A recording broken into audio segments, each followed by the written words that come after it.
Hey mama, in this video I'm talking rainbow pregnancy announcements. How to announce a pregnancy when you're still a little bit scared or just want to honor the babies you've lost along the way.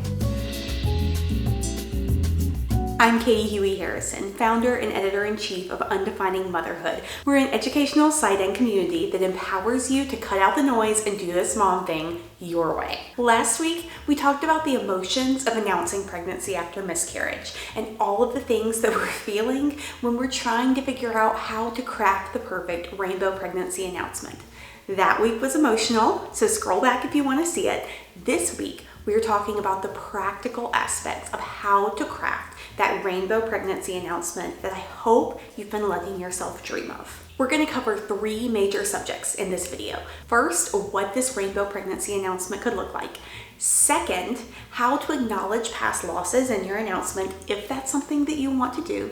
And third, how to be sensitive to people who are still struggling with their fertility journeys in your announcement. If you clicked on this video hoping to find recommendations of products or props for your rainbow pregnancy announcement, I've got you covered there too. We have a full rainbow pregnancy announcement article on our website. I dropped the link in the description below and it talks you through all of our favorite products that are out there. We keep it updated, so click over there and we'll be able to help you with whatever you're looking for. Now, let's talk about how to craft the perfect rainbow pregnancy announcement.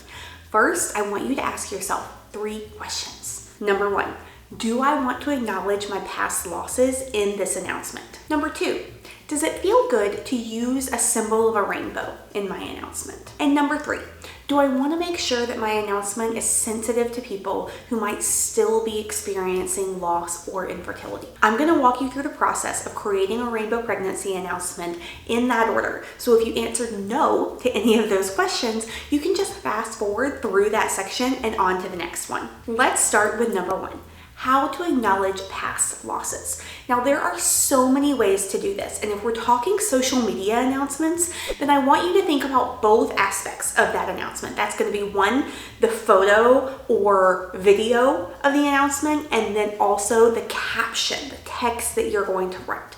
So one way that you can acknowledge your past losses in your announcement is through text within the actual photo or video itself. So here's an example of that.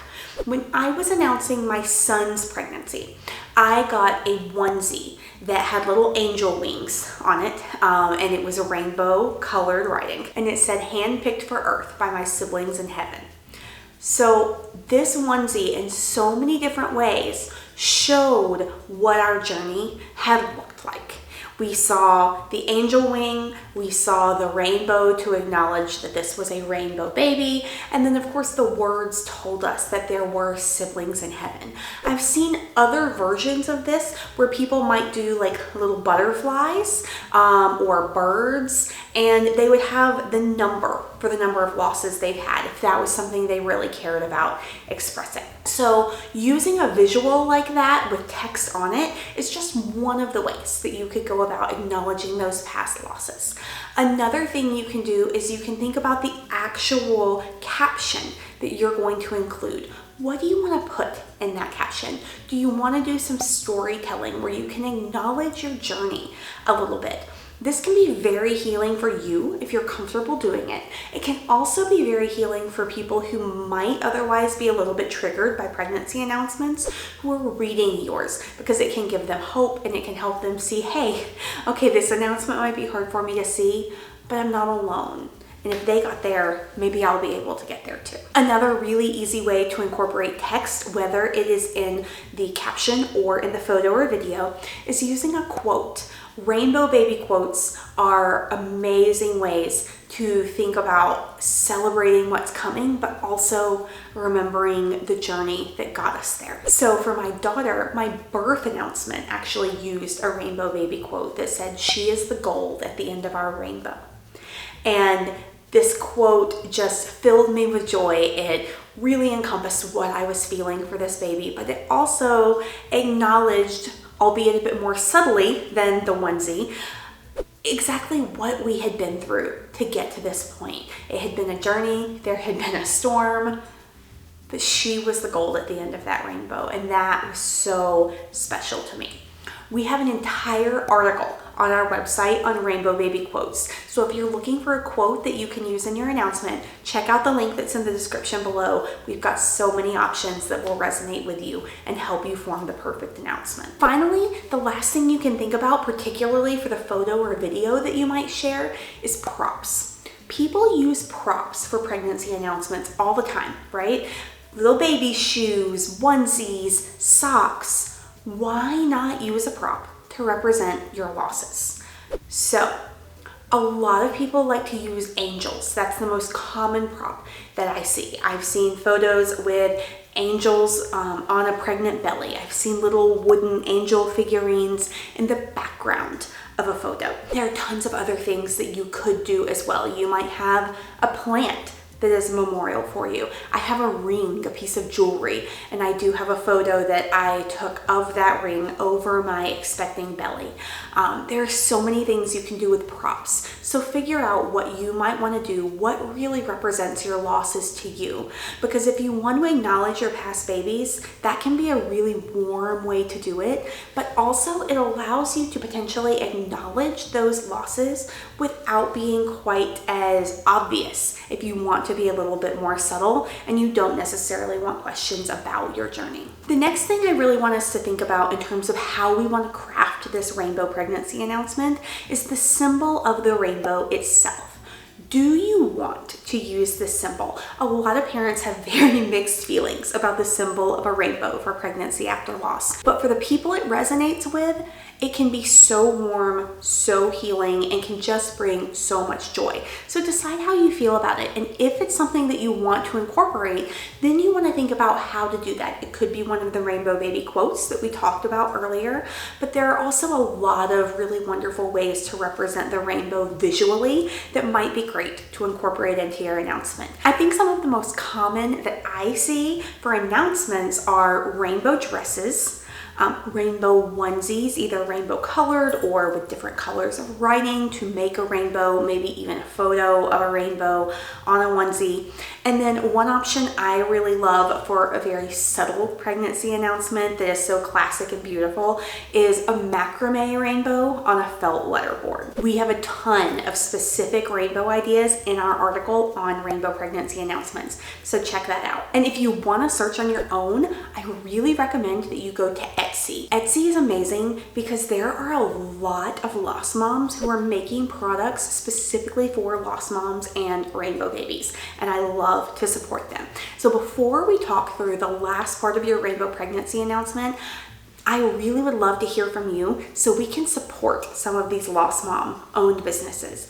Drop your favorite business in the comments below that is owned by a lost mom and for other lost moms, so we can find our own rainbow pregnancy products, we can support those mamas, and we can honor our babies. Finally, when you're crafting that rainbow pregnancy announcement, I want us to really think about how to be considerate of others who are still struggling through their fertility journeys. For so many of us, for a long time, it's been really hard to see pregnancy announcements, and we don't want to do that to other people. But at the same time, it's finally our turn, and we want to have that joy, right? We deserve that joy. So here's what I want you to think about. What are the most triggering things that you saw in pregnancy announcements, and how can you avoid working those into yours while still being as excited and genuine as you want to be? You may not want to have to couch your announcement behind a trigger warning, and that's okay. You don't have to. Let's just avoid the things that tend to be really major triggers. The two most common triggers that I hear about from women in our community are ultrasound photos and positive pregnancy tests. So let's just think about it for a minute. If you have gotten bad news at an ultrasound appointment, having an ultrasound photo pop up in your social media feed is like its own special level of hell. It feels torturous to have to see other people's ultrasound photos that look the way you so badly wanted yours to look. And the same is true of positive pregnancy tests for people who have been experiencing infertility. So these are the main things I personally like to avoid in pregnancy announcements. If you have others that are triggering to you or that you've heard as really good suggestions to avoid, please drop them in the comments below so that we can keep a very good idea of what we might want to keep out of our sensitive pregnancy announcements. But the good news is you're not foregoing your announcement. You're not hiding your announcement. We're just suggesting maybe you can avoid these specifically triggering things. And then you can still do your announcement with, if you want to make it not baby-centric to really avoid triggers, use a letterboard. Do a beautiful photo with a caption. And if you want those baby things, and it's okay if you do, then you can use onesies, baby shoes, blankets, whatever it is that's going to feel authentic and genuine and warm and celebratory to you. And remember, when you're thinking about being sensitive in your pregnancy announcement, this is where your story can carry so much weight. I do not want you sharing anything that you're not comfortable sharing. But if you are comfortable telling a little bit of your story, that's gonna go a long way in giving hope and joy to people who might be struggling, but will also see your announcement. Okay, so now that you're ready to craft our announcement, here's what I want you to do. Click the link below to visit our Rainbow Pregnancy Announcement article on the Undefining Motherhood website. It has all of these ideas written out really carefully for you. It also has our favorite props and images that you can use to make your announcement as wonderful and brilliant and joyful as you deserve for it to be. Thank you so much for watching, friend. Don't forget to like, comment, and subscribe, and I'll see you soon. Bye.